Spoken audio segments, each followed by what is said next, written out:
Hello, hello, hello. Welcome to Royal Sussex Live. Welcome, one and all. Thank you so much for being here. I don't think we'll be here for more than an hour, at least.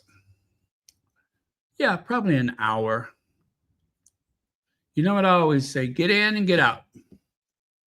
So, oh my goodness, did I not do that? Oh, let me do that. Okay.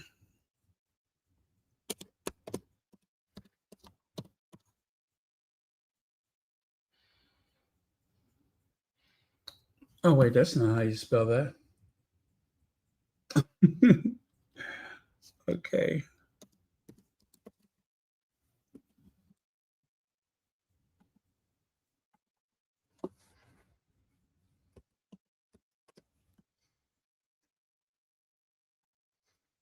Okay. That's better. Let me try that again.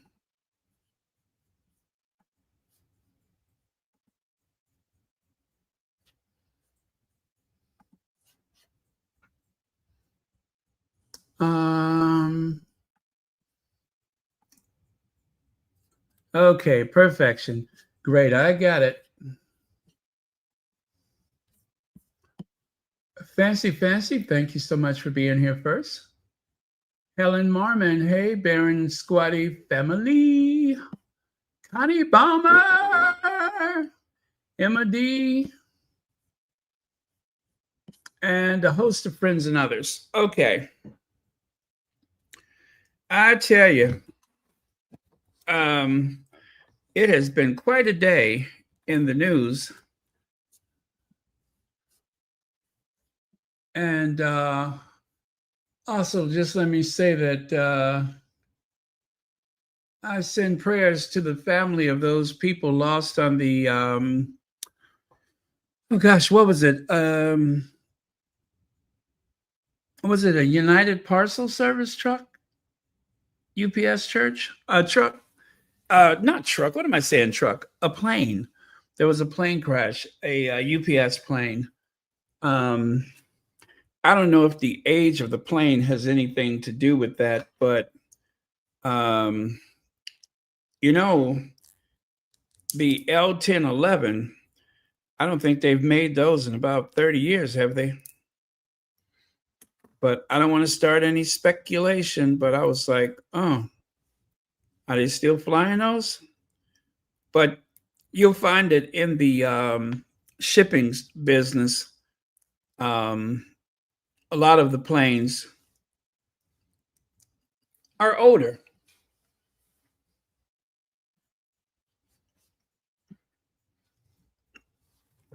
And even Air Force One is, I think Air Force One is about 30 years old. So it doesn't mean anything long as the maintenance is done.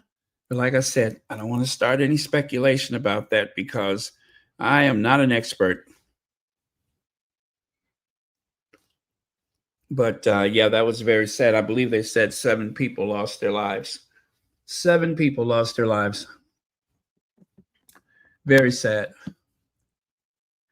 Yeah, it was a UPS cargo plane, absolutely. And that is very sad. Okay, let's get on with it.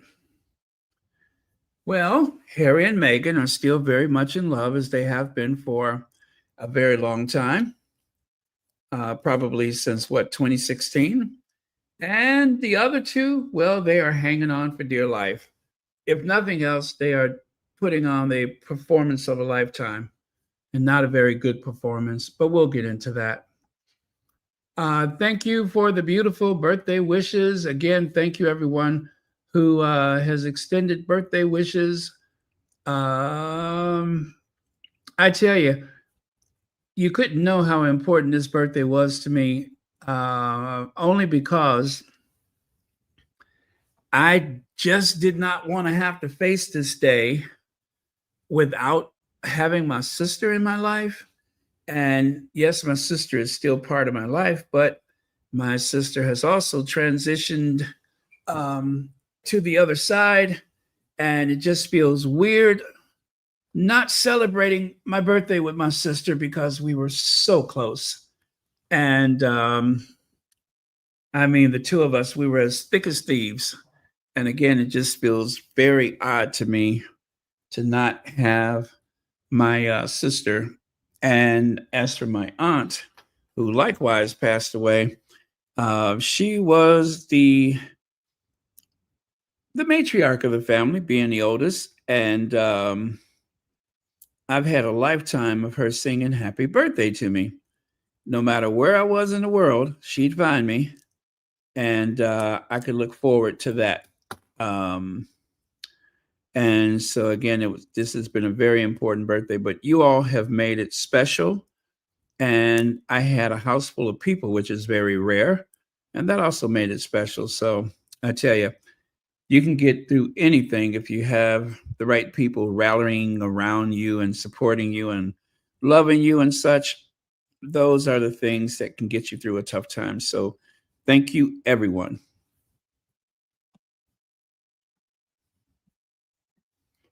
Well, congratulations. Uh, Mandami won. He's the mayor of New York City. New York has a Muslim mayor, and I could not be happier. Um, I was very proud to have a Jewish mayor in Chicago. I am very proud to have a Jewish governor. I'm very proud to have had an African American president. What makes me very proud is that this is a country, a nation of tolerance. And in spite the best efforts of some really horrible people to try and depict this nation as otherwise, I am always pleased when there's tolerance, when people can see past religion and race and the socioeconomic background that someone has grown up with, when people can see past that and see a qualified candidate. And I really hate that sometimes people vote just uh, to be spiteful. I don't really like that, but I understand it. But I am still very glad and very proud for the city of New York for doing what seemed impossible. There were so many people that were going after him, and a lot of people were afraid that he would not even live to make it to election day because there were so many threats and such. And take it from me, a person who grew up in a city that was considered the most segregated city on the planet, when we had our first elected Black mayor, the level of threats were like something no one had ever seen before. And I'm pretty sure for Mandami that it has been nothing short of a free for all where threats are concerned. But he's young, he's qualified, and dare I say, very attractive. So you get it's a twofer. You get someone young and eye candy all at the same time. And I have no doubt that he's going to do an amazing job.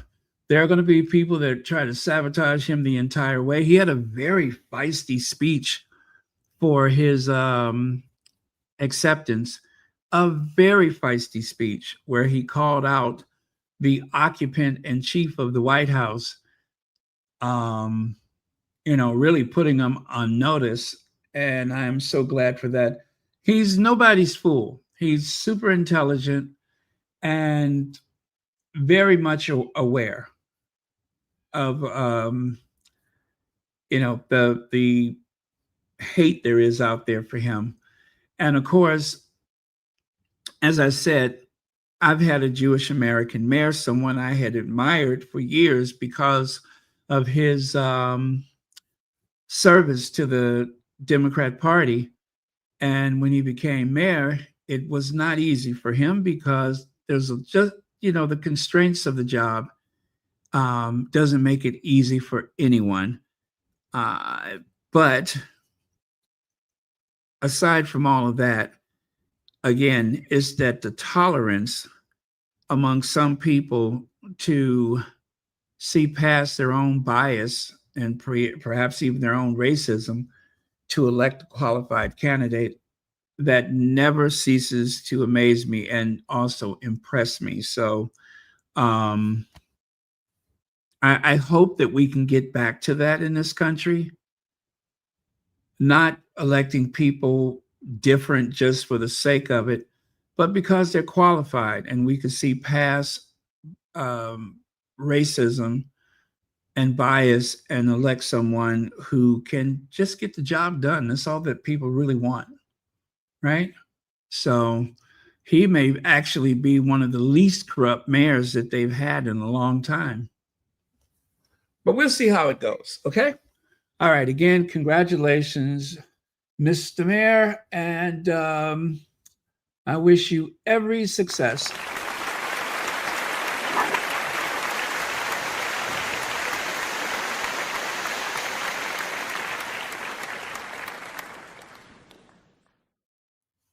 All righty then.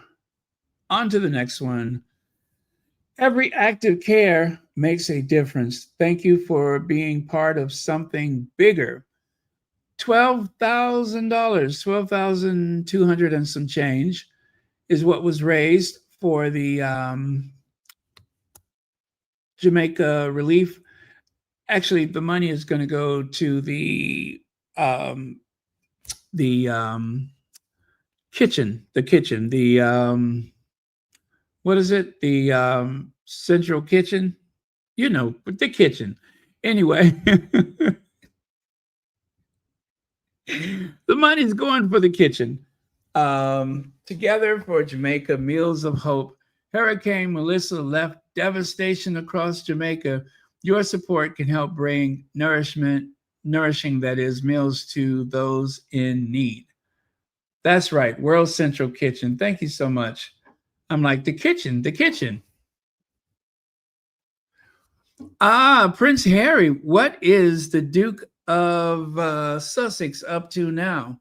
Well, there was another announcement for our prince. There was another announcement of a future engagement. Like that? Yes, there was another announcement.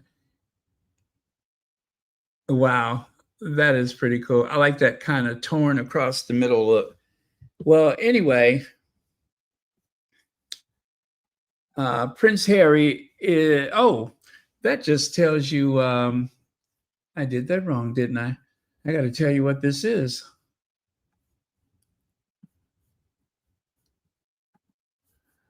Okay, 1 second, please.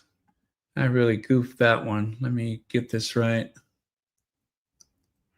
Or did I? Wait. Is the information I need there?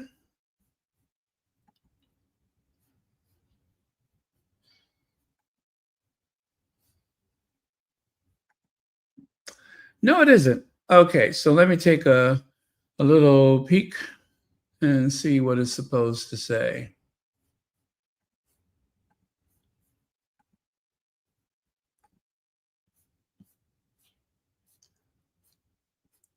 Don't go breaking my heart.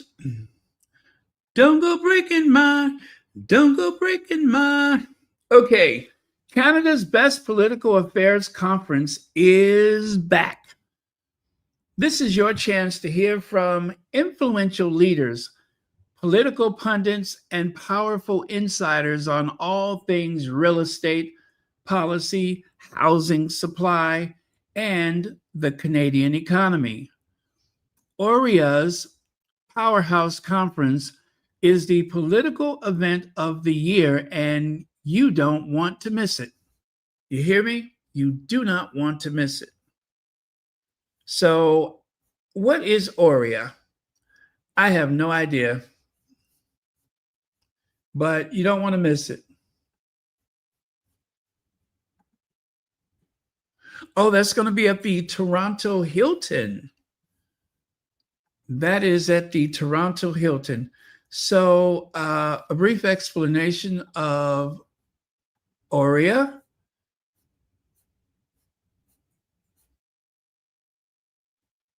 An exclusive conversation with Prince Harry. Oh my goodness. Oh my goodness. So, anyway,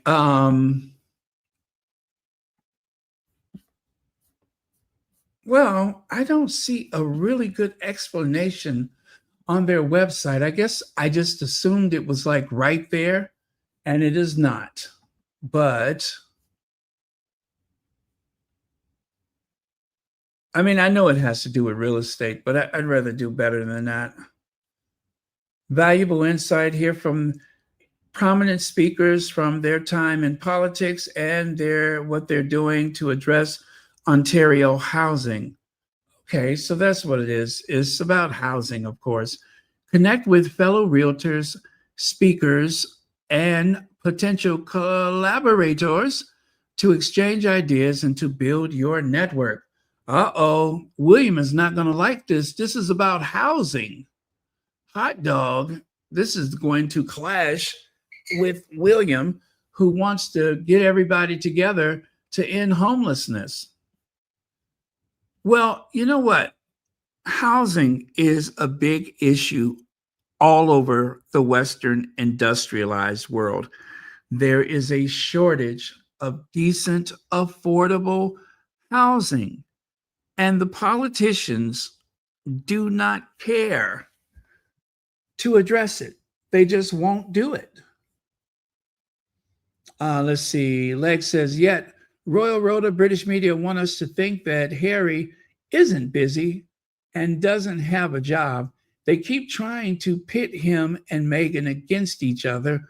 It worked with Charles III and William. You know what, Legs?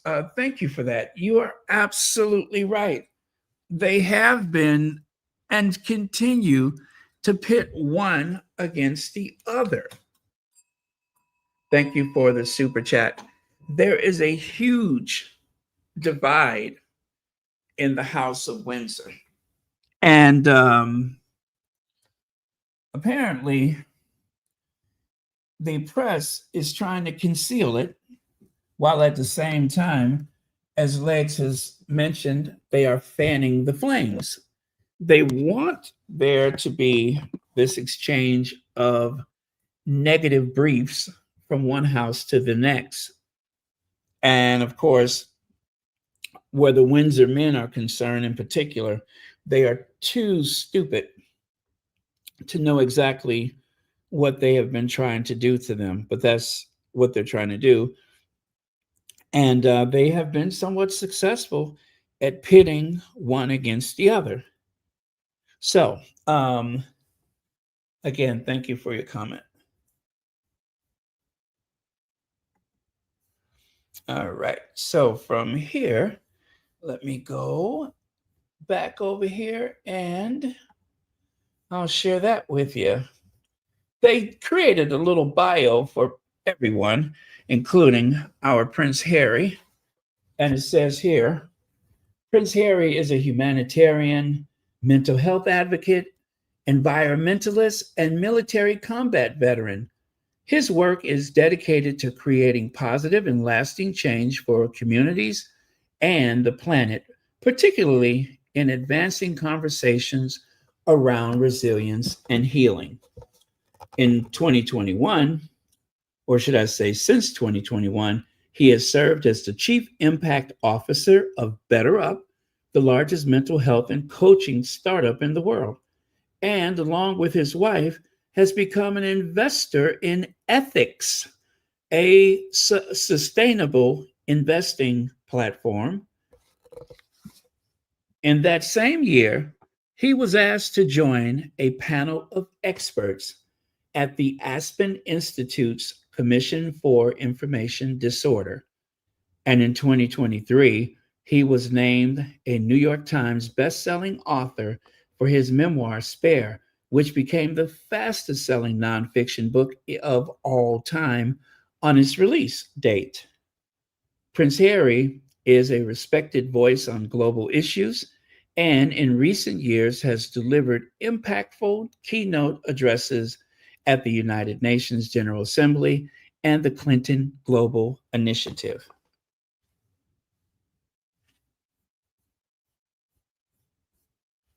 Alongside his wife, Meghan, he co-founded the Archwell Foundation, whose mission is to show up and do good, reflecting the ways in which they work to support communities, offline and online. In a way, big and small, the Archwell Foundation focuses on social impact initiatives, including digital safety and education, all under the umbrella of protecting our collective mental health.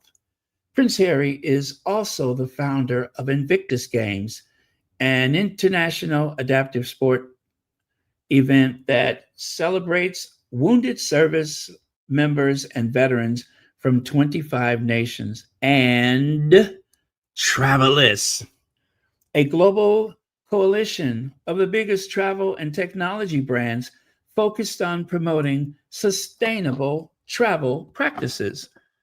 To the to protect both people and places, he serves on the board of African Parks, supporting critical wildlife conservation and community-led initiatives across Africa.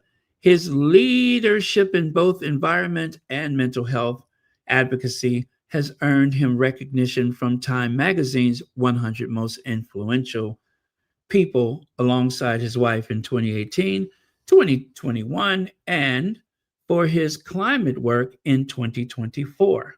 Prince Harry resides in California with his wife Meghan, Duchess of Sussex, and their two children, Prince Archie of Sussex and Princess Lilibet of Sussex. Together, they remain dedicated to building a more compassionate, equitable world for future generations. And lastly, that was it. That was it. Okay, so that is the beautiful bio that they wrote for the People's Prince. I think that is absolutely lovely.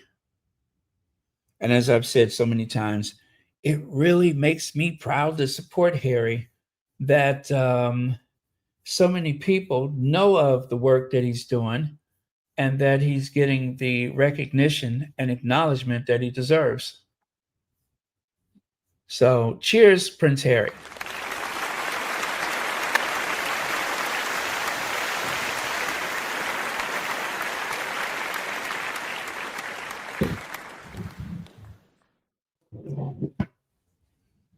Okay. Oh, sorry about that. Ooh. Making myself comfortable here. I don't know when I bruised my leg, but gosh, does that hurt.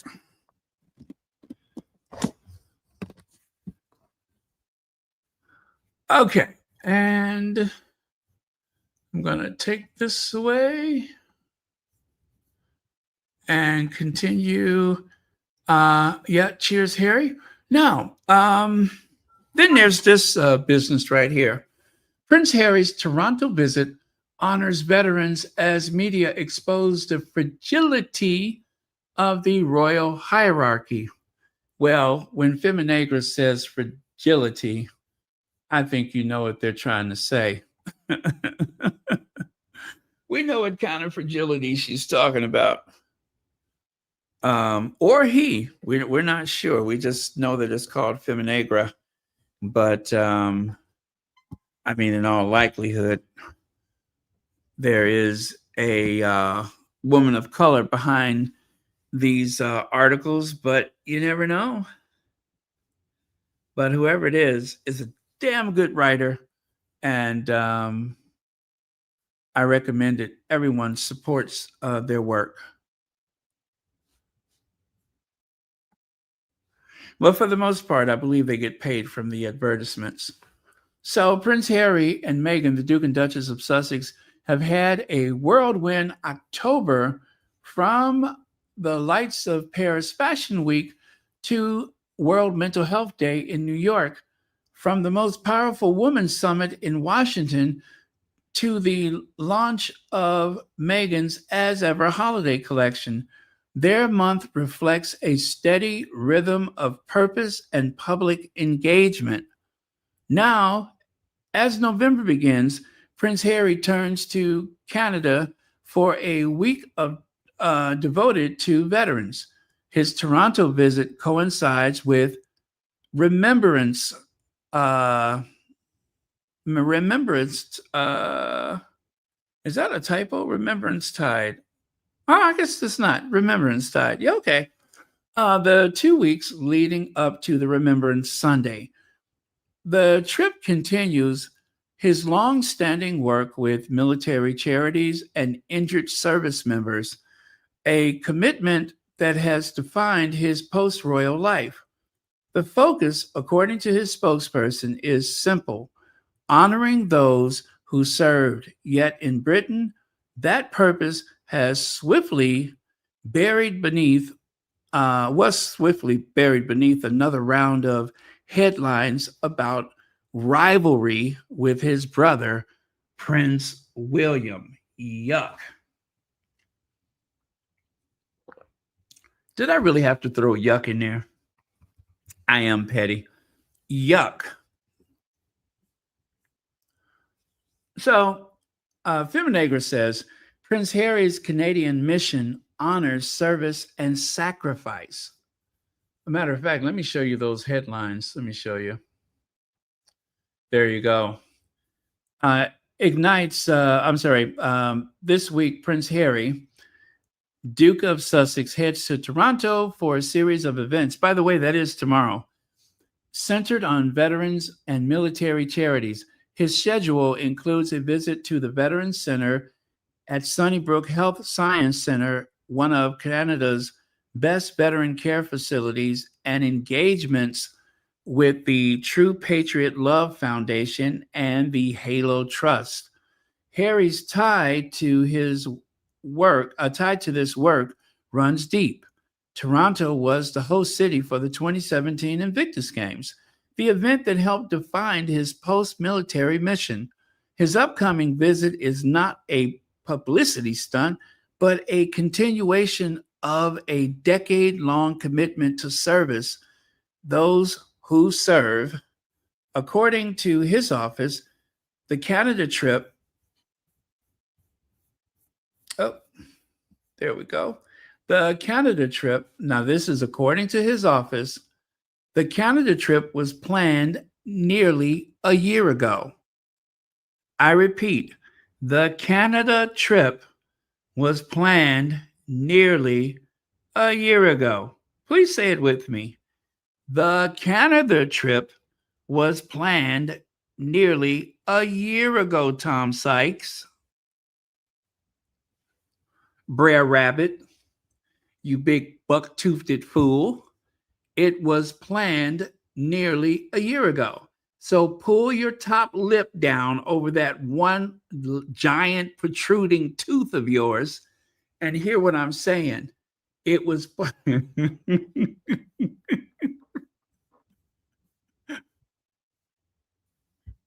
you buck-toothed whinging fool. It was planned nearly a year ago. So stop talking about Harry blindsides his brother with announcement of Toronto. He is really doing the work of the Kensington Palace, isn't he? Buck-toothed fool. Anyway, according to his office, the trip was planned nearly a year ago, with the date set by partner charities and announced only for security reasons. Announced now for security reasons. The timing overlaps with Prince William, Prince of Wales, Brazil tour for the Earthshot Prize Awards, but Harry's team insists the focus remain on purpose, not optics. In Toronto, Harry will attend meetings and fundraisers ahead of Remembrance Day. His agenda includes practical support and advocacy for veteran health recovery and community integration. The trip reflects a clear through line in his work, action grounded in live experience rather than ceremonial duty. Plus, he is a war hero. I'm sorry, but he's a war hero. Sorry, but not sorry. Harry is a war hero. The media turns duty into drama. However, when Prince Harry announced his upcoming trip to Toronto for veterans events, British tabloids wasted no time declaring war. The Daily Mail ran with Prince Harry has announced a trip to Canada this week, clashing with his brother, Prince William's Earthshot Prize award ceremony during his major tour in Brazil. The paper went further, stressing that the revelation came just minutes after the Prince of Wales kicked off his stay in Rio, as if scheduling a veterans dinner in Toronto were a covert act of sabotage, which it certainly is not. The Telegraph scolding Harry for honoring veterans while literally displaying a poppy on its logo is the kind of irony you couldn't script. Nothing says support the troops like criticizing the one royal actually doing it. Meanwhile, the Daily Beast Tom Sykes, who never met a speculative feud he didn't adore, framed Harry's trip as a deliberate act of provocation, writing that Harry unveiled public engagements that directly conflict with Williams' Earthshot Prize event in Brazil. The timing, viewed by friends of the heir, was calculated to annoy. GB News joined the chorus, describing Harry's visit as particularly inappropriate, giving William high praise. Giving Williams high-profile environmental mission in Brazil. That line is revealing. In this version of the royal logic, a man who fought in Afghanistan and now works with injured veterans must apparently yield calendar priority to his brother's award show. Certainly not. Now, it also says here, royal clashes exist only in the headlines. The reality is far less theatrical. Harry's spokesperson confirmed that the Toronto trip had been planned for nearly a year. The date set by the True Patriot Love Foundation, a Canadian veterans charity, not by Harry's team. Royal communications were informed well in advance. The overlap is coincidence, not conspiracy. So one more time. The royal communications were informed well in advance. So they knew this. They certainly knew this, but they want to pretend otherwise. Yes, as usual, the tabloids' appetite for rivalry eclipsed substance. It's worth recalling that when King Charles and Prince William host overlapping engagements, no one whispers of diary clashes. When Harry does, headlines erupt with revenge tour and shadow event. The message is consistent. Service is only acceptable when performed under the palace umbrella. Far more clashing. The two brothers are simply operating in different worlds. One ceremonial, one service-driven. Harry's Canadian trip continues his decade-long work with military families and veterans recovering program, The media, however, remains fixated on proximity rather than purpose, proving once again that royal reporting prefers melodrama to merit. Okay, a final thought from Feminegra. The uproar about clashing schedules reflects royal fragility, not rivalry. If a charity dinner in Toronto unsettles the global awards show in Brazil, the problem lies closer to home. Commentators like Tom Sykes and the Daily Mail cast Harry's work as a provocation, yet his itinerary shows consistency. He continues the same veteran advocacy he began long before palace approval was required. The outrage feels manufactured for those who mistake service for theater. The noise may also expose the palace prefers to hide. Reporters claim the Princess of Wales is settling into their new estate, Forest Lodge, a charming tale, except that the Waleses have changed estates more than most families change schools. Perhaps her absence suits the plan. William prefers an undivided spotlight. The press fury over Harry's trip reveals how tightly guarded the spotlight is. Attention must remain on the right royal, or so the story goes. What a delicate monarchy William seems to be building, one where public admiration must be rationed. Harry continues his work with quiet purpose. The tabloids may sneer, but they still end up chasing him across continents. Service speaks louder than spectacle, and that remains his advantage. Thank you, Feminegra. That was, I told you, the writing is amazing, and I love Feminegra.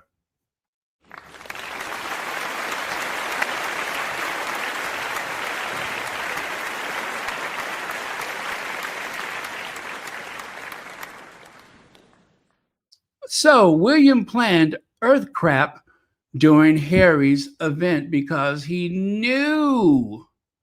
Yes, because as you say, he planned it during the event, obviously, because they mentioned in Feminegra that there was planning well in advance of the earth crap, that they knew that these two things were going to happen at the same time at some point. And the palace chose to stay with it or whatever. You guys, no offense to Canada, but if you can go to Rio de Janeiro with all of the tropical loveliness that's there at this time of year, and nobody's paying attention to you, everyone is going to shift their attention to a fall day in Canada. Why is that? Because people would rather talk about Prince Harry in the chilly fall weather than William in an idyllic setting like sandy beaches and volleyball and all of the other stuff that he's got scheduled for this visit. It seemed like people would want to stay focused on Brazil. I mean, after all, it's Rio. Well, not so much. People are just not interested. The factor that decides where people will turn their attention is based on the true popularity of the prince. In this case, the Duke of Sussex, and not the Prince of Wales. So thank you very much, Lex. And look at her go. An idea from Goldman Prize winner, Schopes, whatever, Belgium, 2008. In the spirit of JFK's moonshot, let's not destroy what keeps us alive. I call for an earth shot to save our planet in the next decade, a small step for the global community, a giant step for our planet. Now, what they're speaking of is the fact that the Goldman Prize called for the same thing. They called for something tantamount to the moonshot. If you're still not familiar, if you're not hip to what's going on here, let me explain it as simply as I can. John F. Kennedy said by the end of the decade, we will put a man on the moon and bring him back safely. And why did that happen? Because of Sputnik. Sputnik, something about the size of a basketball, streaking across the sky, sending a continuous signal to the aeronautic space, whatever administration that they have in Russia, whatever the equivalent of NASA is. And that freaked America out. America lost the race to space. And so, in order to save face, John F. Kennedy, being very young and ambitious, said, listen, we are going to put a man on the moon and bring him back safely again. That's my John F. Kennedy impersonation. We're going to put a man on the moon and bring him back safely. That's terrible. But yeah, you get the point. So people really thought that it was one of the finest hours John F. Kennedy ever had when he said the moonshot thing. And so William is trying to capture that spirit when it comes to the environment. But the thing is, the Goldman Prize was there first. It reminds me of Kate with her early years, where she has these 5 key advice points of whatever, which sounds just like something that we heard on a TED Talk, where what was she, 8, 9-year-old girl from Australia pretty much said the same thing, but without cue cards on a stage in front of adults. Something that you will never see Kate Middleton do. And so it really seems like they took their thesaurus or whatever they used and they just changed things around. I know ChatGPT did not exist at that time, but they did something. And it has been alleged that they stole the idea from a child.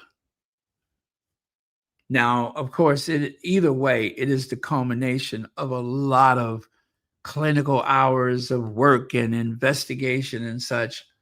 Nobody came up with all this on their own, but the young lady articulated it in a way that sounds virtually identical to Kate Middleton's early years. So, in other words, both William and Kate have hijacked other people's work and attempt to make it their own, giving no acknowledgement to the origins of the real work. So, it's busy work. It's what they do to try to seem or to try to appear as though they are helping humanity.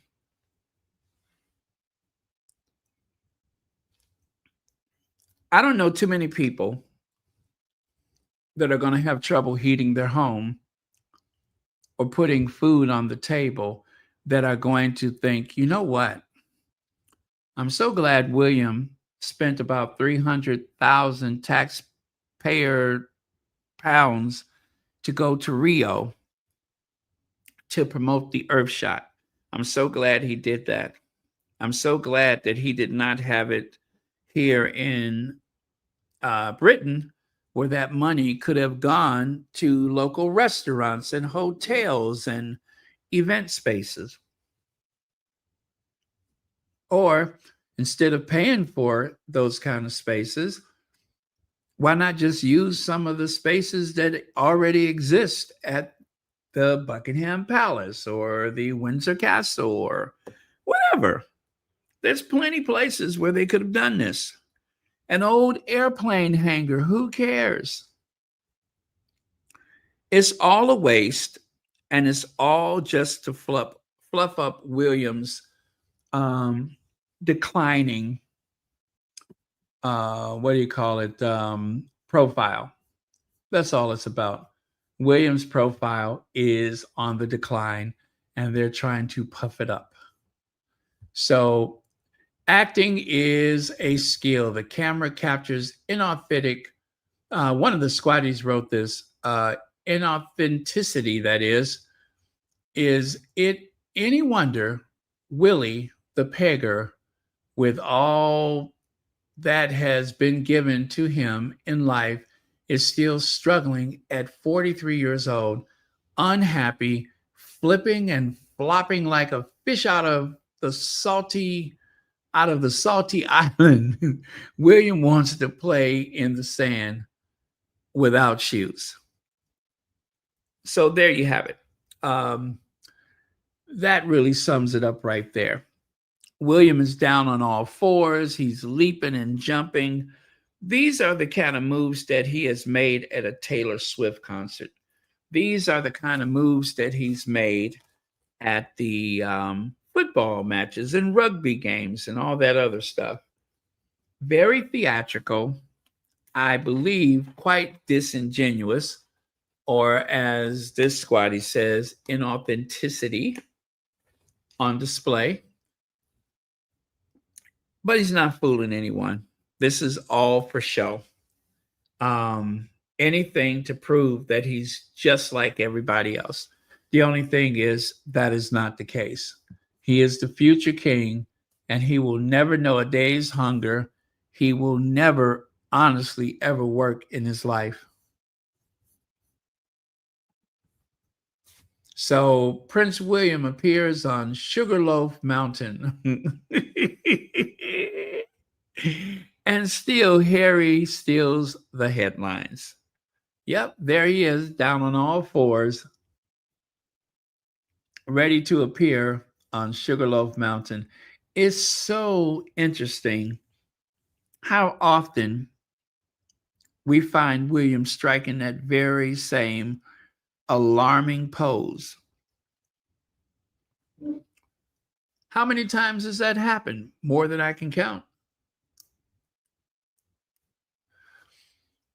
Yeah. I'm going to leave that alone. I'm going to leave that alone while we still have a channel. Nobody deserves it better. Makes me feel sad for the rest. Nobody licks a boot like you do. Baby, you're a pest.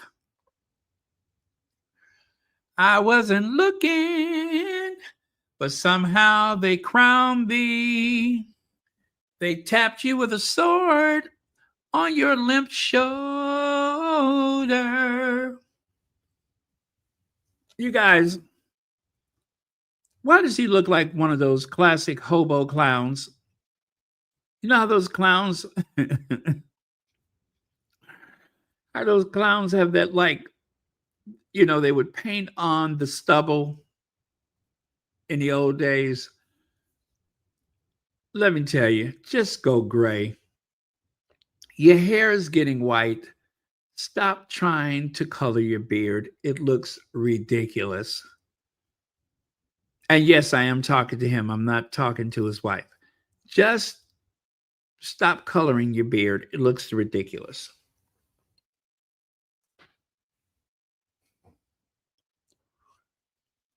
So he is now Sir David.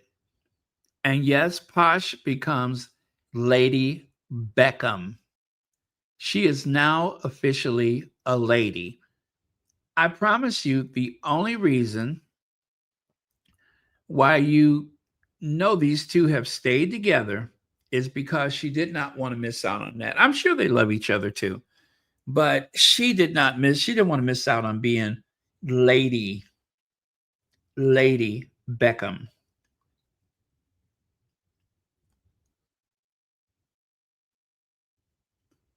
Hello, Ruth C. Thank you for joining us.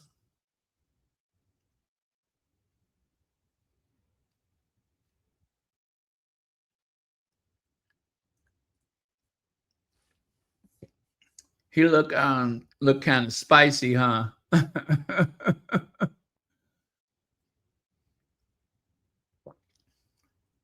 Yes, he really did work for this knighthood. He did.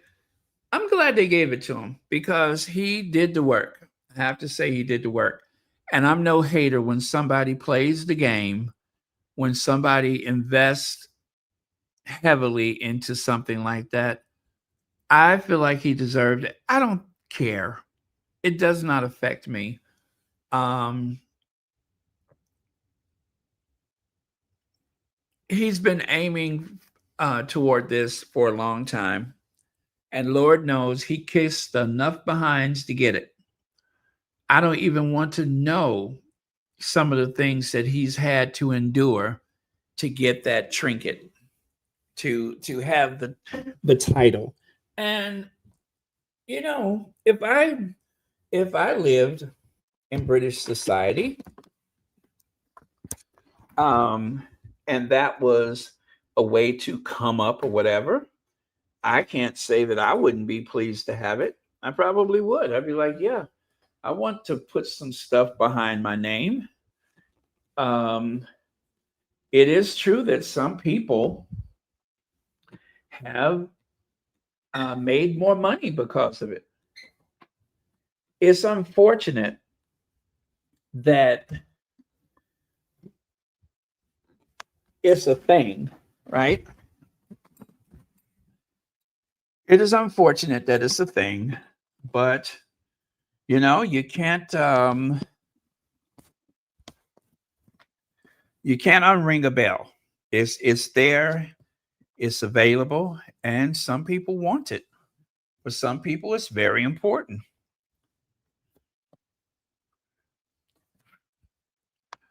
Why not have every advantage?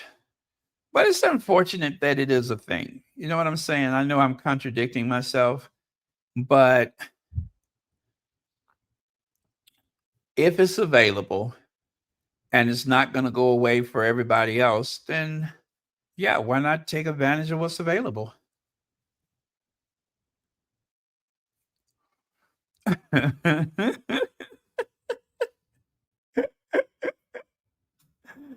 Oh, thank you, Legs. Yes, he can be with those certain files. He can play in the with the file cabinets. Yes, he can play with file cabinets.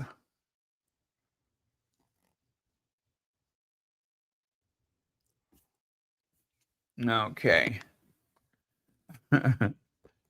Lady Posh. Lady Posh. And there he goes. This is the last time that he has to stoop down, and I mean stoop down low. This is the last time that he has to stoop to a new low. Interesting how that kind of, you know what I'm saying?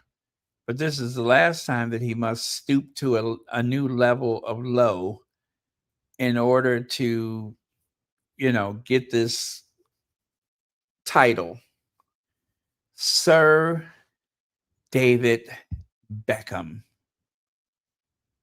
right? Lady Posh Beckham. So it's what they wanted. Congratulations. I'm no hater. I know. I know. Let's go back to that. Let's go back to that. She is cutting quite a stare. She is giving him the look. I know not why, but she is definitely cutting her eye at him. I'm going to see if I can zoom in so we can see that a little better. Um,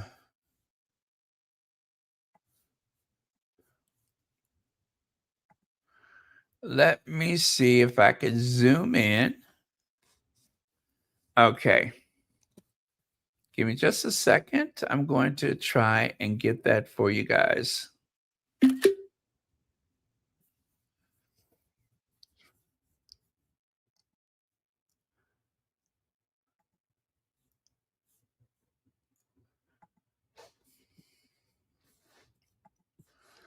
Okay.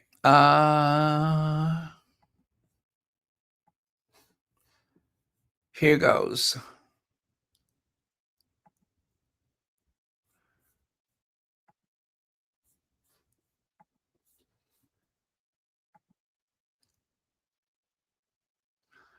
There you go. Thank you, Antoinette Kennedy. Yes, you can see the close up. Very strange, I think. Very, very strange.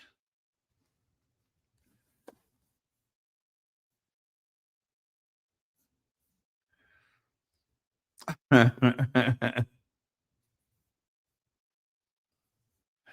know. I can't stand him. He works my last nerve. But there you have it. Thank you, Khadijah.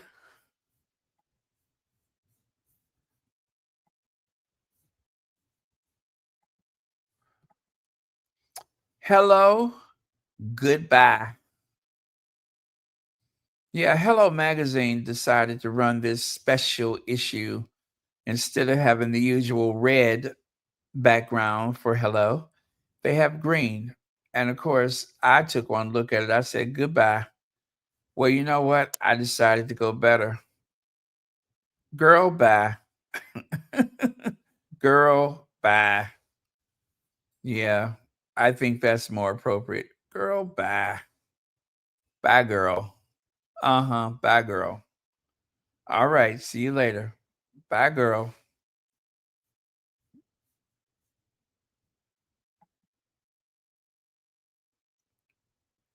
The Princess of Wales will attend the Armistice Day Remembrance Service at the National Memorial Arboretum in Staffordshire on Tuesday, November the 11th.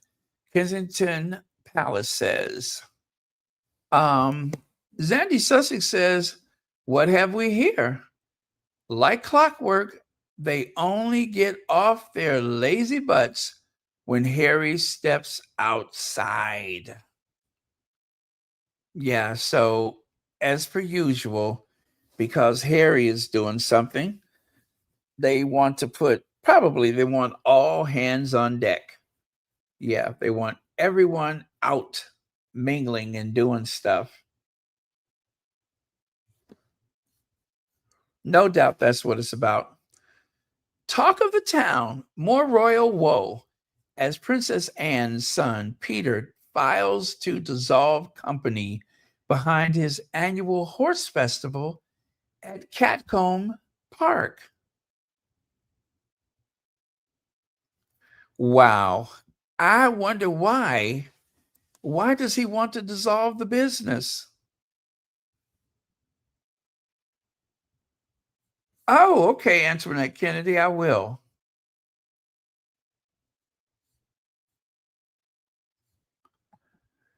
What's that?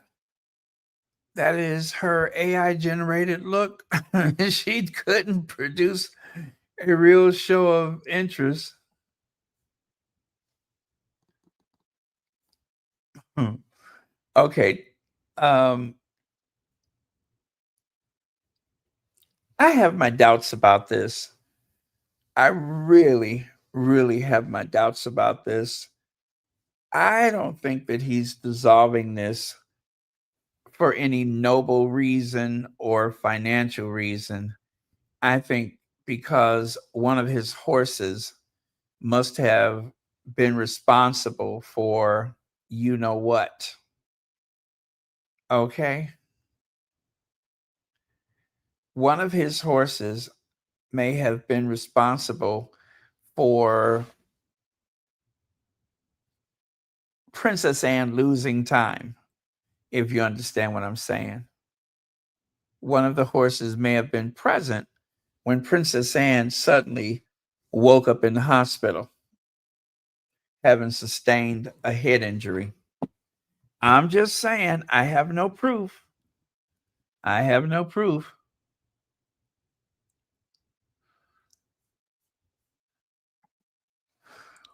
Lake says, what happened to the discussion of the amount royals rent their homes for? We know that Edward doesn't pay really anything. What does Anne pay? They don't want anyone diving into those finances.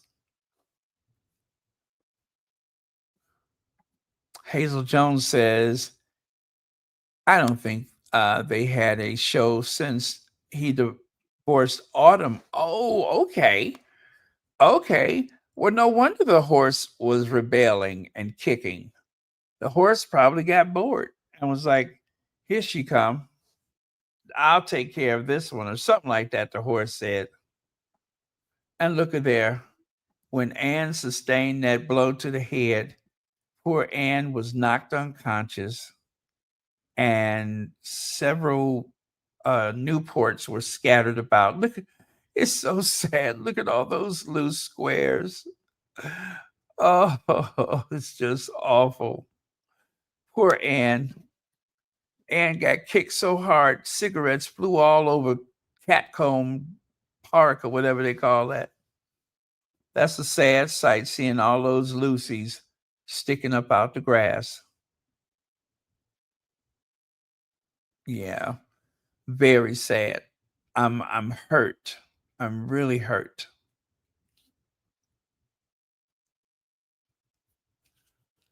Yeah, you see that?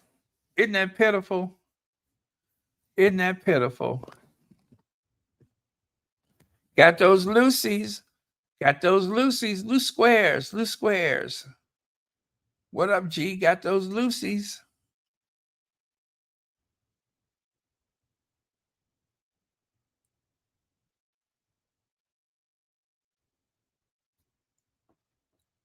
All right. And we all know that Princess Anne slash Afro Annie, one of the ways that she sticks to her roots is by her long association with Newports. Like, for instance, when she went to Ukraine, she even gave a carton of Newports to Zelensky, right?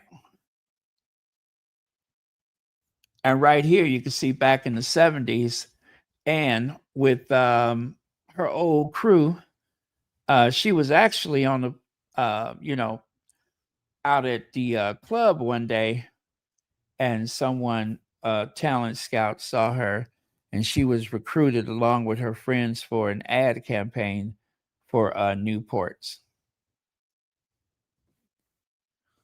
Yeah, BYOA, bring your own Afro.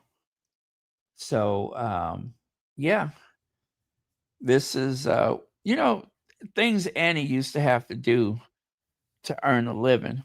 You guys thought the Olympics were interesting, but her time in the Olympics would appear rather dull in comparison to those days when she led a jet set life, going from one club after the other. So again, it's a sad sight seeing all of those loose squares scattered about as Princess Anne laid face down in the grass with a big knot on her head. With that big protruding knot on her head. It was kind of sad. I felt upset for her. I just didn't want her to sustain some horrible injury Um, I don't think it was because of her bookie. I'm sure she don't owe nobody no money. uh oh, I must have a lot of email piling up, huh? I'm so sorry about that.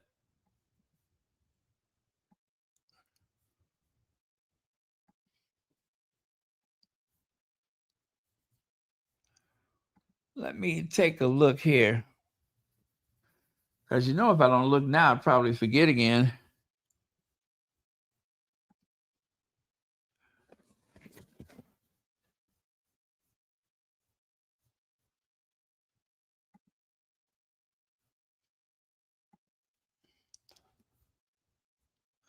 Oh, let me see. Did I see this before? I think I saw this one with the okay. But I'm gonna go back and look at it again later just to make sure I have seen it.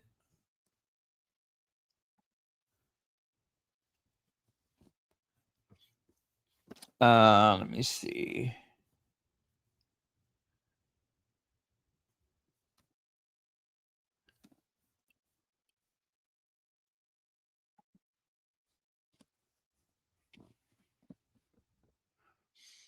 Okay, that I think I've seen that one.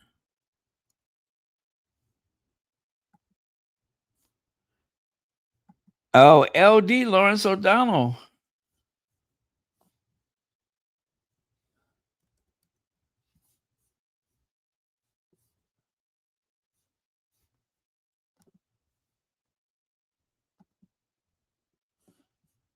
Okay.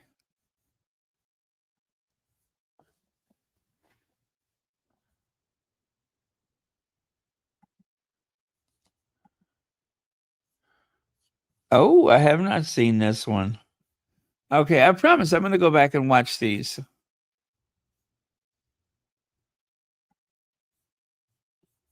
All right. Where was I? Huh. Let me see. Does anyone think that William is circling the wagons and making all the family dependent on the money from the monarchy and sinking all other royal projects? He doesn't want any Harry and Meghan's, and he could control. Um, I kind of think that that's been an ongoing policy, um, like they did with what's his name in Wallace, where I think he went back to the UK only a handful of times, and I mean it's like a protection racket. It's like the mafia, and they want to punish anyone who is not towing the line. From what I can tell, is that a punishment is due. So,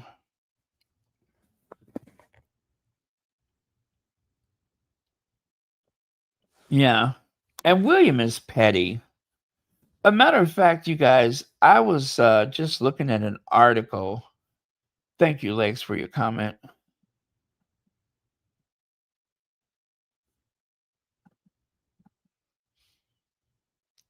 Okay. Oh, Newports with pleasure. Okay. Alive with pleasure. Okay, Afro Annie, we hear you. We hear you. Oh, look, she's wearing her Olympic gold chain. You see that? It's got the Olympic circles in there. That is kind of clever. I like that. Kate Middleton takes up surprising new pastime, and Megan's also a big fan.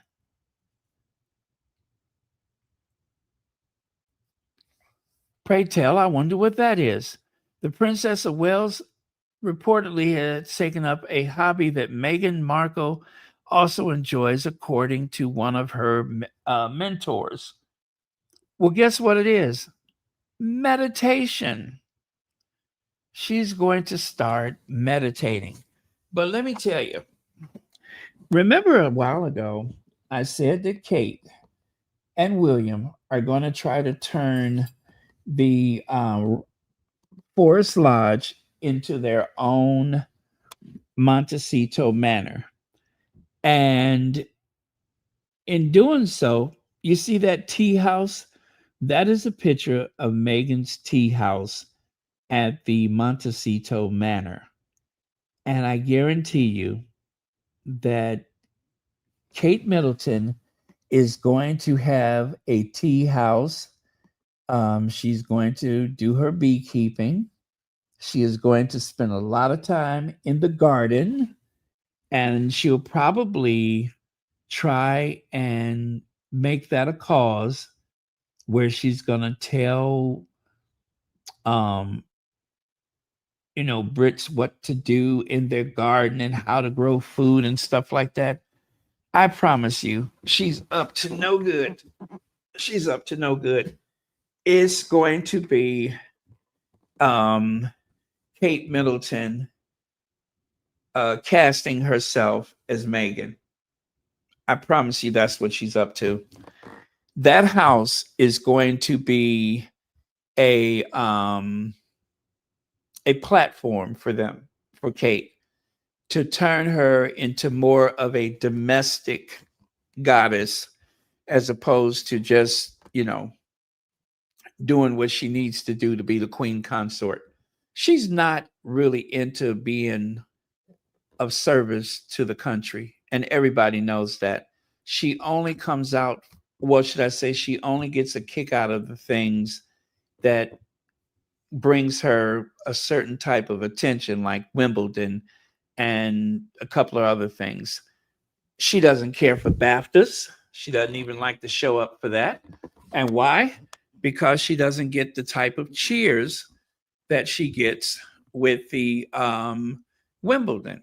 That's why she doesn't care for BAFTA, because nobody kisses her ass at BAFTA. But at Wimbledon, she prances around like she's one of the tennis players. And people accept that nonsense. People accept that nonsense.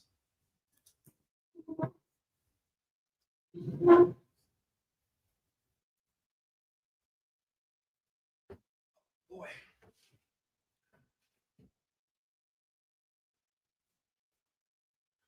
Okay, I have caught a bit of a chill. I'm looking for my hoodie.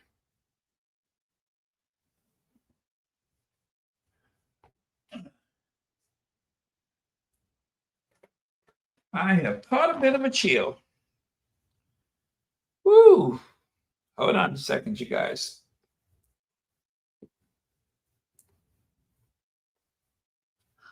I hope I'm not catching a cold.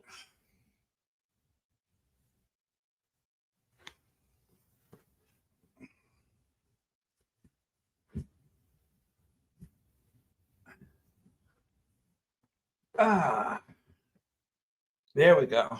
That is better. Oh,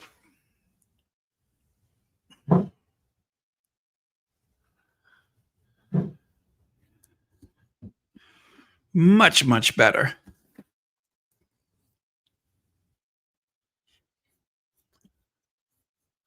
Uh-oh, legs. What did you say there? Who is Kate? She is always trying to be someone.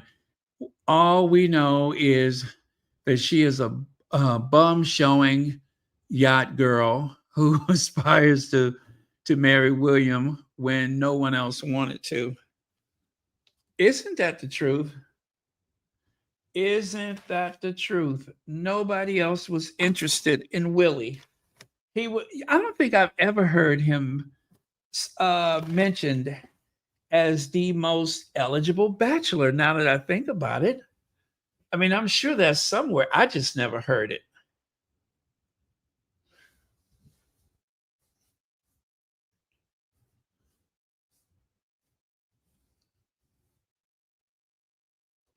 Yep, I've never heard him referred to as an eligible bachelor.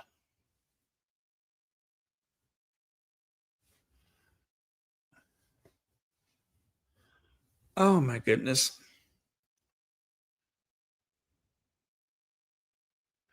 She shouldn't have been a mean girl to Duchess Meghan, and she should have reached out to her and not worry about the skin color of a baby.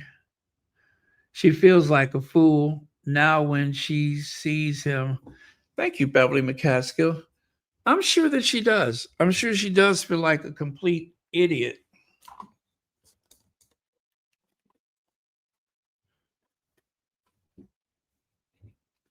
I'm pretty sure she does.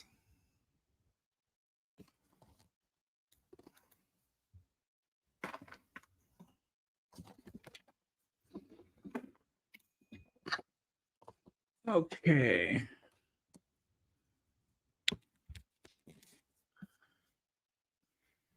You ever bump your leg and you're not sure when and where you did it?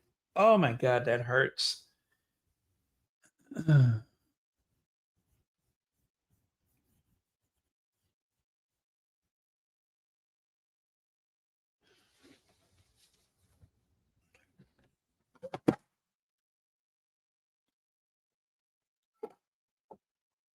I think I need an ice pack or something.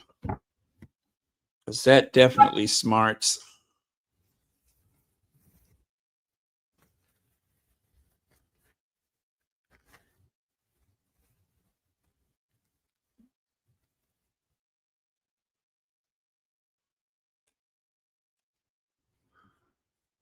Okay.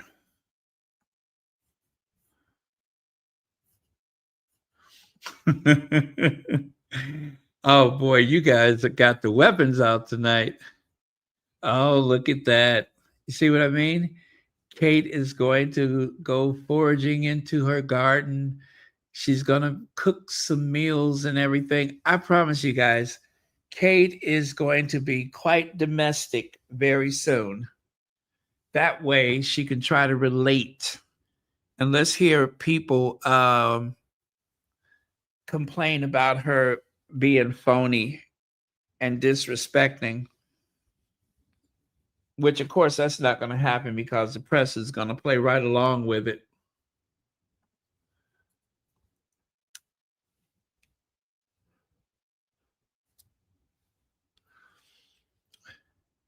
You know what though? I think she would be good in a garden.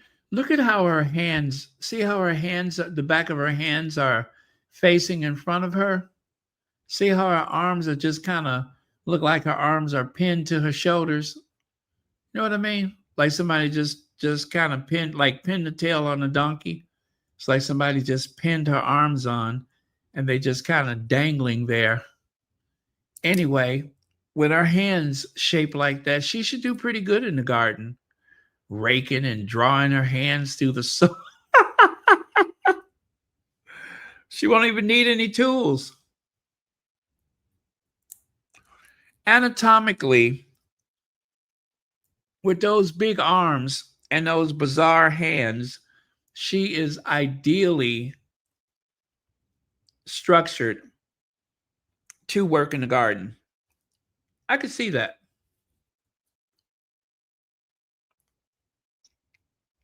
Just like she has a very low center of gravity. You know what I mean? See how she has that long torso? She has a very low center of gravity, and that's perfect for someone to work on a yacht. Because see, if your legs are real long and you try to work on a yacht, you might go flying all over the place. But because Kate was born with a low center of gravity, in spite of that big bulbous head she has, that low center of gravity helps to keep her firmly uh, footed on the deck of a yacht. So she's actually ideal as a yacht girl.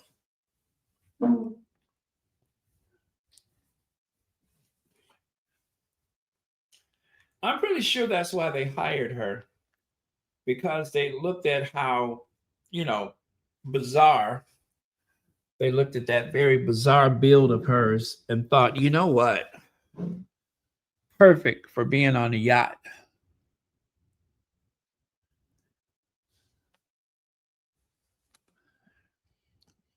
Well, when Harry went over to the UK, let me find those slides. The way they're complaining about Harry going to Canada, one should be called out for forgetting. Let me see here. They're calling out Harry for the Toronto trip, but the thing is, Maureen, Maureen, I'm not going to start tonight. I'm going to beat your ass, Maureen, Maureen. Where's that at?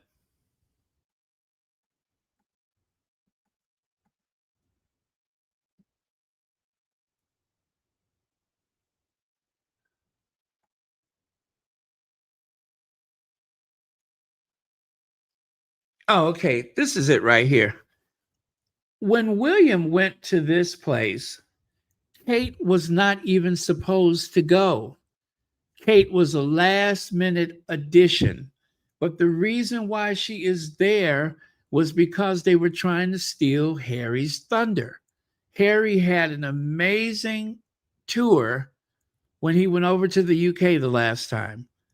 And Kate and William, unashamedly, they were running all over the place trying to steal Harry's thunder. And it did not work. So don't tell me that Harry is some kind of spoiler. Look at there. Harry's at his event by himself, and Will and Kate together could not draw enough attention to distract people from the hard work that Harry was doing, because it is common knowledge and very well accepted that William and Kate are lazy. They are lazy, and they only come out if Harry and Meghan, or just Harry or Meghan, is doing something. What really ruined this for Will and Kate, I'm convinced that Meghan going to Paris took so much momentum out of the last um, attempt that Will and Kate tried to take the attention away from the Sussexes. That ruined that for them, because a week later, 2 weeks later, people were still talking about Paris Fashion Week. Do you know how many people are buying tickets right now so that they never miss a Paris Fashion Week? Not because they think they're going to see Meghan, no, but because of the interest that has been pulled from her appearance at Fashion Week. And now Balenciaga, who had lost a lot of people because of their troubles, now all of a sudden, people have given them a second look, a new designer, a new day, plus the Duchess of Sussex. All the criticism that Meghan endured from the Fashion Week appearance, and yet, that is still the one event that defines Fashion Week in Paris for 2025. And people will be talking about Meghan's appearance for years. And they just cannot stand it because it was Meghan, not the boring Princess of Wales and not the equally boring Prince of Wales. Nobody cares whether they show up or not.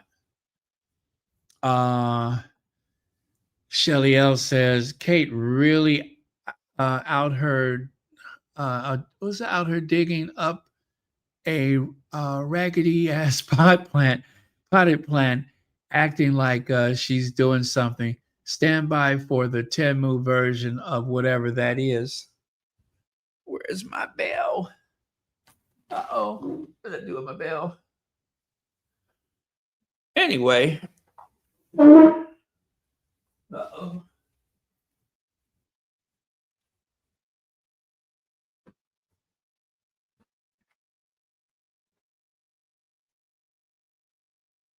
Oh, goodness. Why do I feel like my bell is right here? Anyway, I'm so sorry. I seem to have misplaced my bell. I did get up and move, and that was the last time I saw it. Oh, well, that's okay. I'll give you this until I can do better.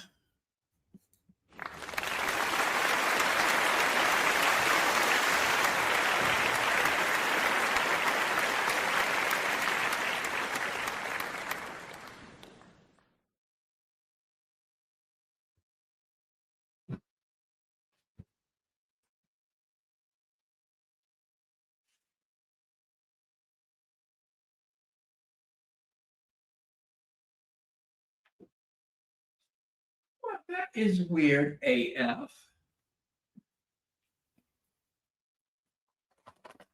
I am in a very small, confined space, and I lost my bell.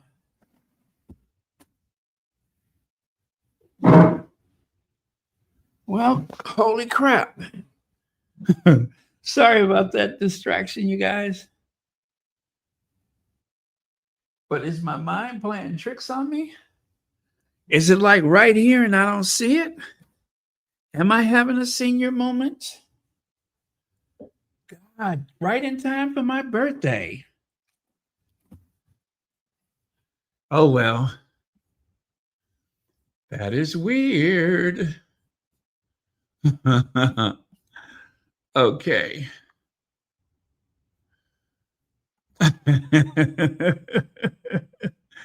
I know. That is so weird. I mean, I moved and I don't see it. Oh, well.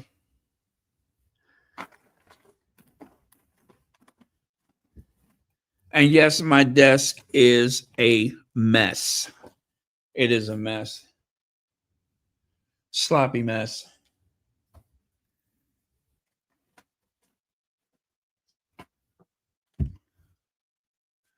Okay. Well, that's enough of that weirdness. Anyway, thank you, Shelly L, for the super chat.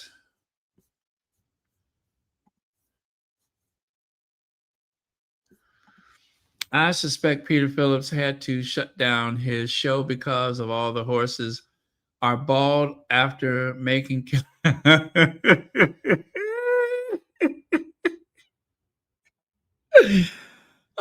You think that was the main reason? You think that's the main reason they had to shut it down? Because of all the bald horses? Oh man, that's a good one. That's a good one. I like it. Ah,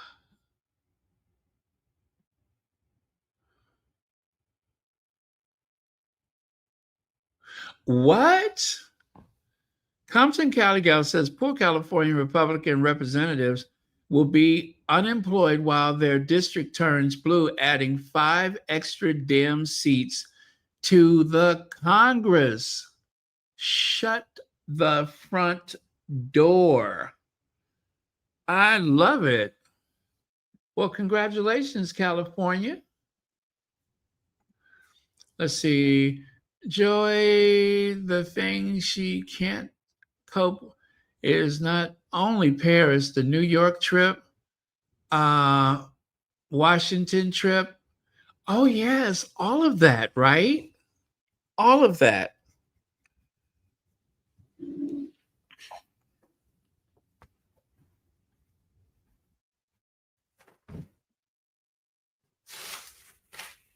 You know what?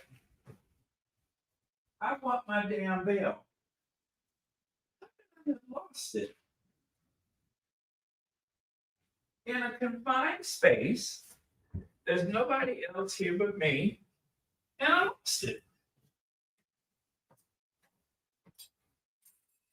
Oh,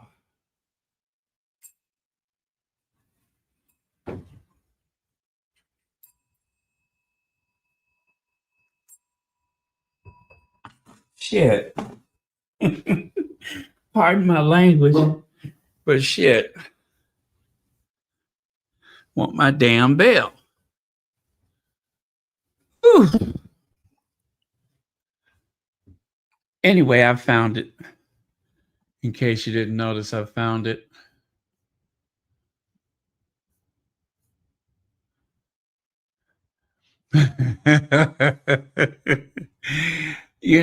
I laid across the bed for a minute and I just kind of lost it in the bed, but I found it. Yeah, it was in the bed. It was in the bed. I don't know. I thought I had it on the night table, but I did not. So, again, take a look at this. William was supposed to be the only person for that outing where she's wearing the plaid, but he is not because Kate, last minute, they threw her in there. And then, of course, look at her hair there on the right side.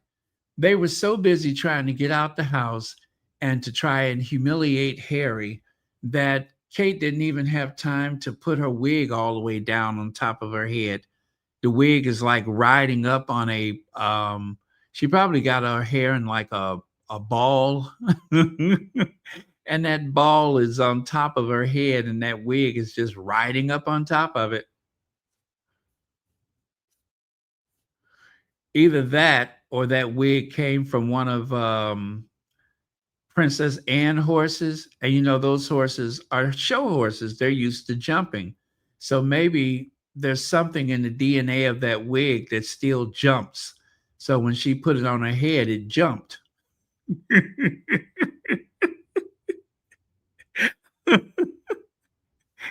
When she put it on her head, it jumped. You see what I mean? She put it on, but the wig still got some kick in it.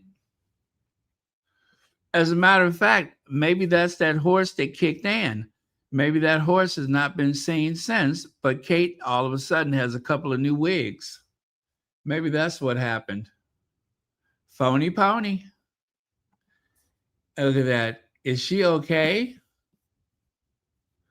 Well, let me go back to today's Royal Sussex. That was from yesterday. Oh, you guys, what is his name? Jonathan Bailey is People's Magazine's sexiest man alive. Congratulations, Jonathan Bailey. Congrats, congrats. He is People's Magazine sexiest man alive.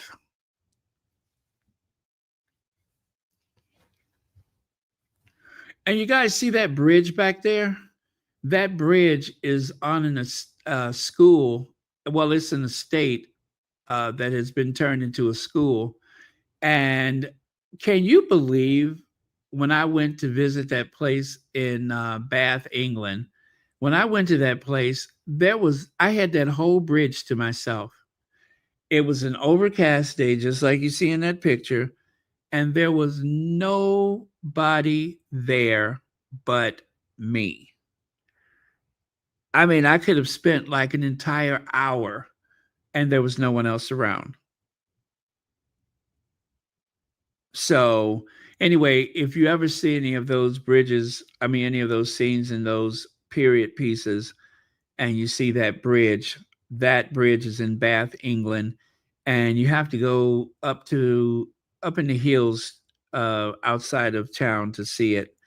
But from that estate, you can see the whole of Bath if you're standing in the right place. But it's a beautiful bridge, and I took God knows how many pictures of it from every angle. But yeah, you're free to walk around that place. It is in the National Trust or whatever it is, part of the national parks, something like that. So the house is a school. You can no longer enter the house, but you can visit the grounds and the bridge and such. FYI.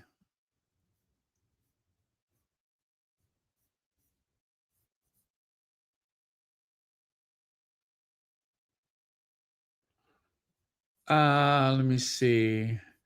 Below the knee.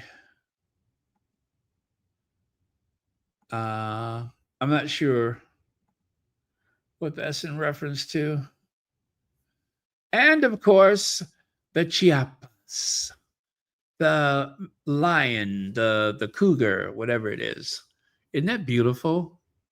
Kind of reminds you of the 60s with that violet, you know how they have those posters. What do they call those kind of posters? But yeah, I remember those from the 60s and 70s. Oh, I love those things.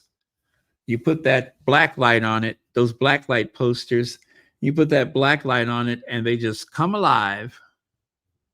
So beautiful. And with that, you guys, guess what? I'm done. I'm going to stick around for a bit for your comments. Uh, poor Princess Anne. Look at all those loose squares. I bet they were out there for hours searching for her squares, all all scattered around the lawn and everything. Yeah, poor Princess Anne. See how they tried to cover up the bruise? See, she's got a bruise under her eye. Yeah, that horse messed her up.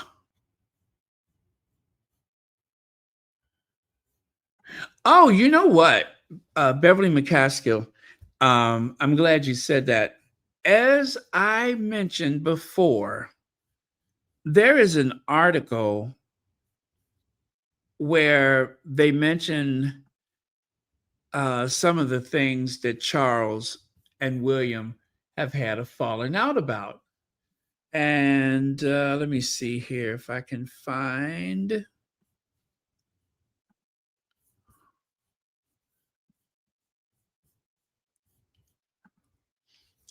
You know how I have been saying William refuses to wear his tartan when he goes to Scotland?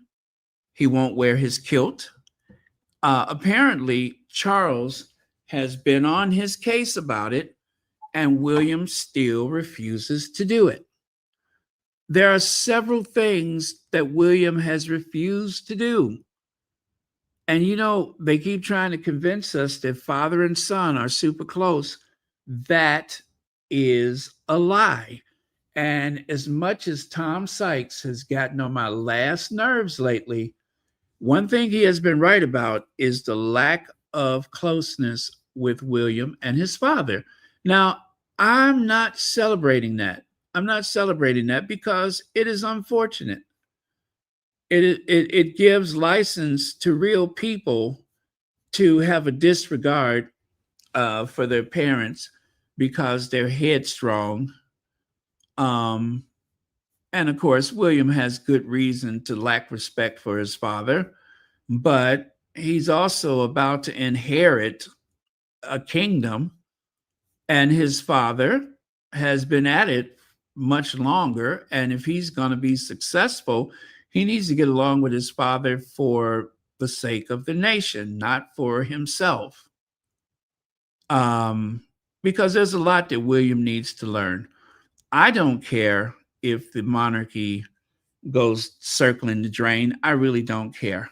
But out of respect for those who are monarchists and who feel that this institution is important, I wish them the best. You know what I'm saying? I wish them the best because it's not something that I have to live with. And to be fair to people that are monarchists, it's the only system they've ever known. And there are people that are fearful of what the world would be without it. So, fair enough. Best of luck to you. But William has been very difficult, not only with his father, but with everyone. They are saying that Charles, in this article, they say that Charles is a bit intimidated by William. And rather than him trying to um, insist that William, uh, do his work, that he defers to courtiers, which sounds just like Lizzie. So who knows? Maybe it's better if William doesn't spend time with his father. But I promise you, there have been many things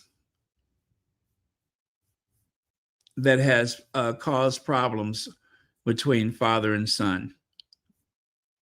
And Harry is just a distraction. Meghan is just a distraction.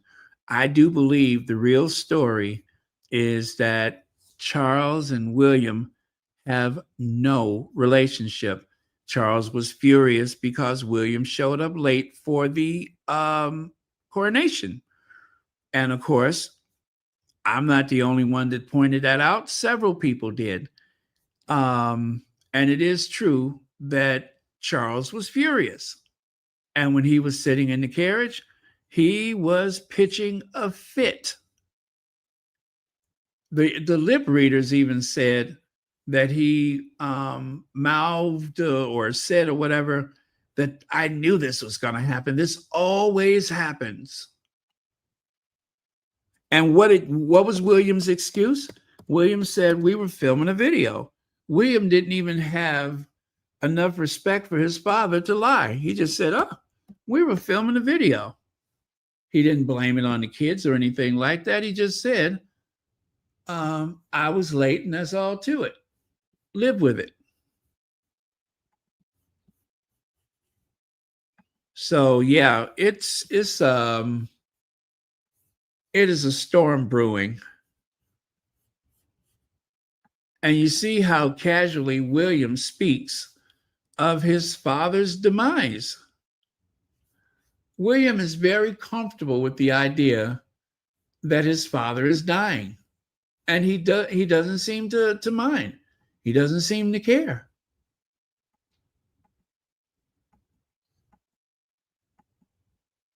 And that is alarming. It really is alarming.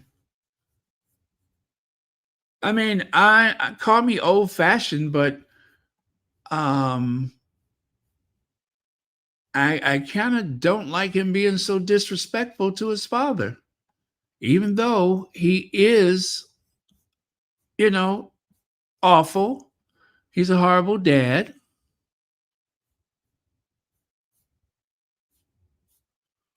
Okay, truth about royals, money, and Robert Joseph and Beatrice Eugenie. Nope, that's not the one. That's not the article. Let me see if I can find it.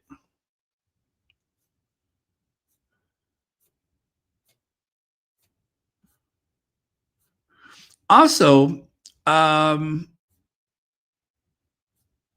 they really downplayed this one particular story, and that was the fact that William told his father, I believe it was the end of 2023, or maybe it was the end of 2024,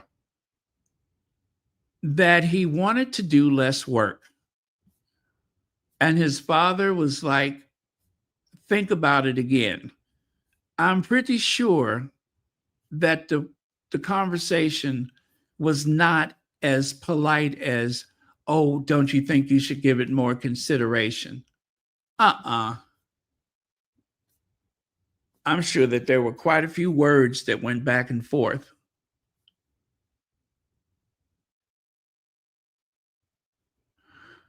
Yeah, William asked if he could do fewer engagements. That's what he asked his father.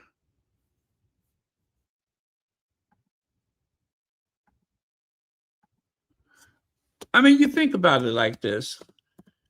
William sees his father is ill. And instead of stepping up, he stepped back. Now, when his father, goes from this world, are the press going to dig into William and claim that he helped destroy his father the way that they have tried to accuse the Sussexes of elder abuse, making the Queen and Philip's last days horrible? You know how they say that. I wonder if the press is going to play that tune. I'm sorry, I'm not looking at the comments. I'm trying to find that article. I have found it. It's a rather long article. It is in the Daily Mail. Um, so I know for that reason, a lot of people would rather not touch it with a 10-foot pole, but it does say a lot. It does say a lot, but in small doses. Indeed, his longer serving staff have detected a change in their employer, whom they feel could occasionally seem rather cold. He's now become more emotional. And they're speaking of Charles, of course. Not only that, but he's changed some of the habits that once seemed set in stone, largely due to advice from his doctors, like taking a nap in the middle of the day.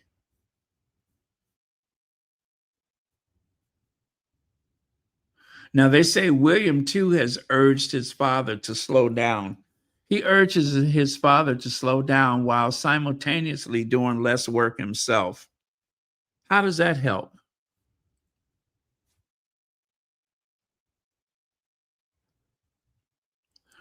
And listen to this, they say the king was given morphine, one of the strongest painkillers available, fitted with a catheter, and taken to Aberdeen Hospital. Yeah, before being diagnosed with cancer, he had been typically stoic about his morning level of pain. I'm sorry, mounting level of pain. Months before his condition had worsened so dramatically, says senior royal aide, that the doctors were summoned. The king was given morphine. They gave him morphine. Morphine is really reserved for people who have been in horrible accidents, recovering from major surgery, and of course, someone who does that don't have long to live.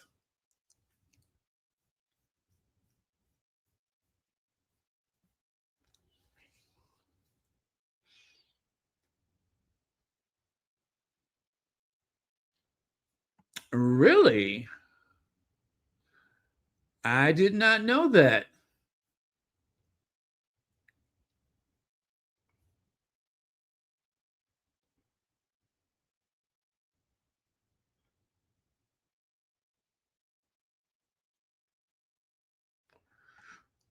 Uh, and if you remember in Prince Harry's book, Spare, he stated that he asked Willie to come with him to a session to speak to someone and he declined.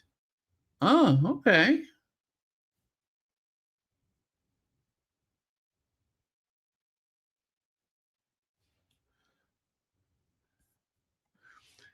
Charles' staff signed an NDA with Charles, not William, but William does know royal history, and courtiers hold all the secrets and power too.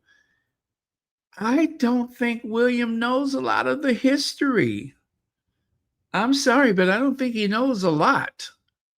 Um, he knows certain things. I'm pretty sure that he knows a certain level of, you know, of stuff, but as far as really knowing the history, I don't think so.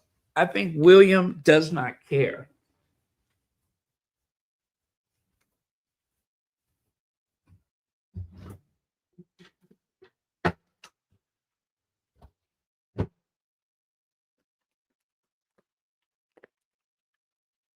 Hold on.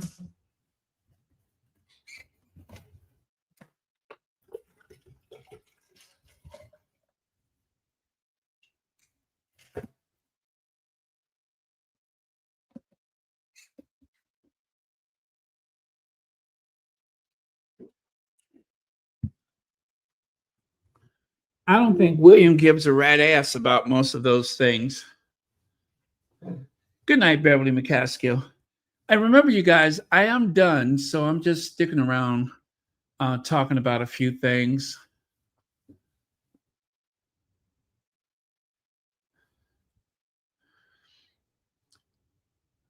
Now, the cancer, however, was not discovered until a few months later. They were giving him morphine, and the cancer was not discovered for a few months later.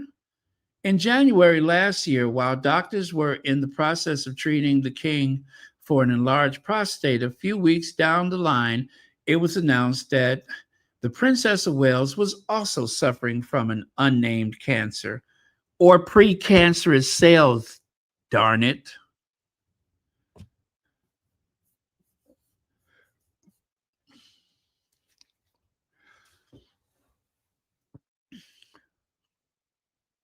Okay, so last year he told his father he wanted to cut his own official royal engagements back to 10 for the rest of 2024, but the king refused his request.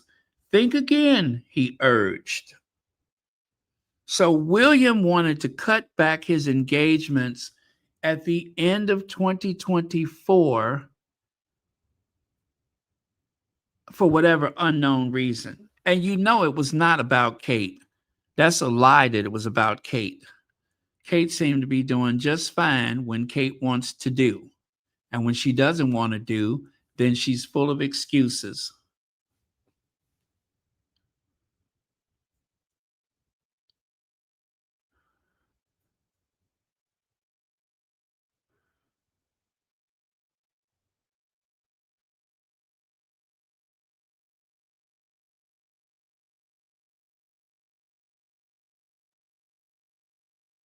Okay. The footage shows the Wells family affectionately enjoying time together in Norfolk, on the beach and in the woods. Okay, yeah, that was silly. Queen Camilla's reaction, she was deeply relieved, of course, at Catherine's recovery. Was she really relieved? I would think that Camilla doesn't really care. Camilla doesn't care anything about Catherine. Why even bother to say that? But according to a senior household source, she also joked with friends very much tongue in cheek that the video was like a shampoo commercial. Um, I think a lot of people said that that video was like a shampoo commercial, and apparently Camilla felt the same way. These days, William and his father generally work well together. That is a lie. The king happily consults him. That is a lie. And largely trusts him to do what is right. Why are they lying, Robert Jobson? Why are you lying? Why are you going to tell that lie? But there is often an underlying tension between them. It doesn't help that both have a fiery temper. That's not always held in check. Working for Charles, some staff say can be like treading on eggshells. Well, I guess so if people are throwing them at Charles. They point out the time Charles caught the big C for a second time in February of 2022. Then, still the Prince of Wales, he was at Clarence House preparing to head to Highgrove for the weekend when the two dreaded blue lines appeared. But he was told he couldn't travel to his country retreat. He was incandescent, frustrated. He even threatened to drive himself down the M4. Alarmed, royal aides, fearing a breach of strict nationwide rules, decided they had to act to prevent a possible calamity. So they hid his car keys. Eventually, Charles cooled off and stayed put in London, sticking to the government guidelines until he was symptom free. As for William, Palace source recalls too well an incident when William was over assertive with his father. Listen to the language. When William was over assertive with his father over a matter that William had completely misinterpreted, he was over assertive with his father. I think we know what that means. Even senior aides are known to tread lightly around the prince, mindful of his mood swings before attempting to raise sensitive issues. Now, again, this is Robert Jobson. William may always appear to be composed in public, but insiders describe him as occasionally difficult to handle. According to close sources, the king believes William is sometimes hasty and too quick to dismiss sage, well meaning advice. A case in point is when tensions flared in 2014 over William's proposal to destroy the royal collection of ivory, including Queen Victoria's 1851 Indian throne, as a bold stand against illegal ivory trade. Charles rejected the move as naive, arguing that the cause could be championed without erasing history, and quietly removed ivory from display at Clarence House in Highgrove. As king, he has gone a further step, securing the collection of ivory under legal protection. So he had to take legal protection, which means that he's hoping that as king, William will not go ahead and destroy the ivory collection. And then in early 2024, Charles was horrified to learn that William had flown his entire family on his helicopter, a habit that already alarmed the late Queen. Had there been a fatal accident, Harry would have immediately become heir to the throne. No one can prevent William from flying his family if he wants to, but Charles wanted to drive his point home. So after his cancer diagnosis, he revisited the issue, instructing senior aide Sir Mike Stevens to obtain William's written acknowledgement of the risk. William refused, and his curt reply was sharp enough for Sir Mike to report it back to King Charles. These are not trivial matters for the king, who has always loathed confrontation. The best way he has found of dealing with his elder son, occasional impetuousness or obstinance, is to delegate. What this means is that the monarch will often leave senior aides to raise tough work issues with William. It has led to the prince clashing with the imperturbable Sir Clive Alderton, that is, Charles' loyal private secretary, as well as other senior aides, echoing Charles' past tensions with the late Queen's aide, Lord Geit.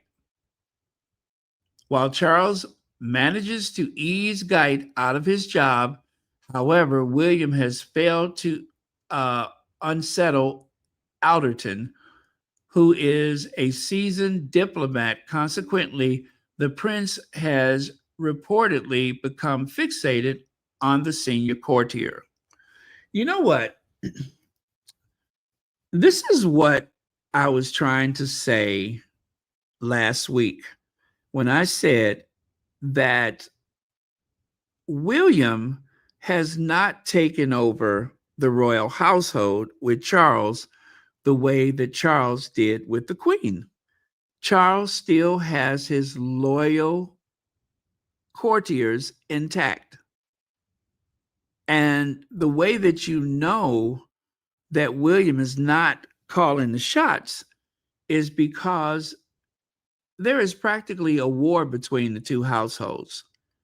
There is a very obvious clash for anybody who's paying attention. There is an obvious clash between the two households. At this point, the Queen's household was no longer respected. When the Queen was, terminally ill, her household was no longer respected. People deferred to Charles. Charles' household laughed and mocked the Queen's household staff. Now you have some very unflappable courtiers who are not afraid of William. They just simply are not afraid of William. And they probably understand that when Charles is gone, that William is going to go after them anyway. So you might as well stay and fight your corner. It wouldn't make any sense, unless they want to make a deal with him. And I don't think that's possible because William is going to bring his own people. He's not interested in those guys. Yeah, very interesting. Very interesting article. There was that blip during Charles' meticulous planning. Oh, yeah, they're talking about the coronation when William was late. His son excused. Yeah. Still, at least William had donned the correct ceremonial garment for the ceremony. As Charles knew, his son hadn't wanted to wear them at all, but he conceded in the end, and the king for the king's sake. So, what William wore to the coronation, William did not want to wear it. And I do know that William does not like those big costumes. He does not care for them.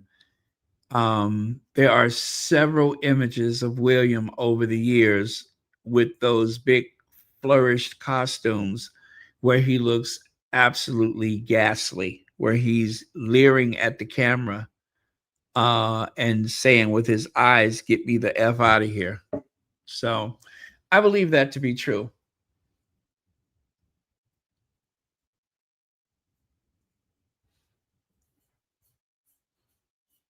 Okay, I got that. I appreciate the update.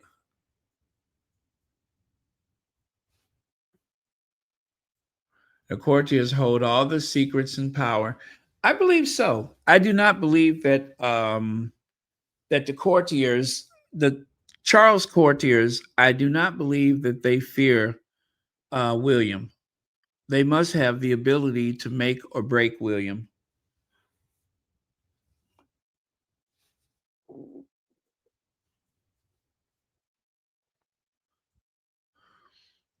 Charles wearing a kilt is more than merely a tradition.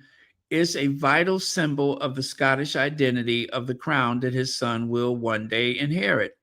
King Charles has repeatedly urged him, yet William won't budge.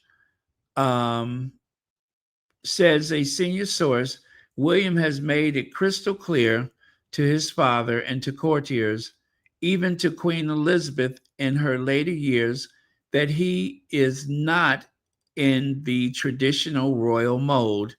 Instead, he has redrawn the line between duty and family, at least until his turn to wear the crown. Like I said, William will not wear that kilt. He just will not do it. He wouldn't do it for the Queen. He didn't do it for Charles, and he's just not going to do it.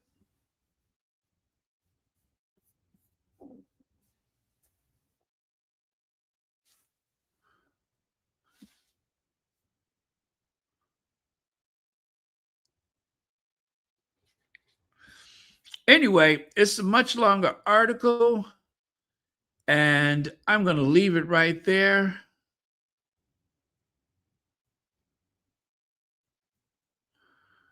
But it was Robert Jobson who wrote an article warning William to grow up back in 2017 and to stop acting like he's not the heir to the throne. He warned him to grow up. William was going on those ski trips and such, and he even refused to go to Commonwealth Day and instead went skiing. William was not close to the Queen, and he's not close to Charles. I don't care what anybody says. He is not close to those people, and he never was. I don't think he ever was. William was very headstrong, and he determined to do what he wanted to do, and that was all to it. Anyway, you guys, I'm going to say good night. Thank you so much for sticking around. If you want to see that article, it is in the Daily Fail. There's more to it. How Charles reacted when difficult William asked if he could do fewer engagements. Biographer Robert Jobson reveals the tension, secrets of Kate's family life, and how couple are making Prince George strong. Oh my goodness. Okay. All right. Love you guys. I'll see you all next time.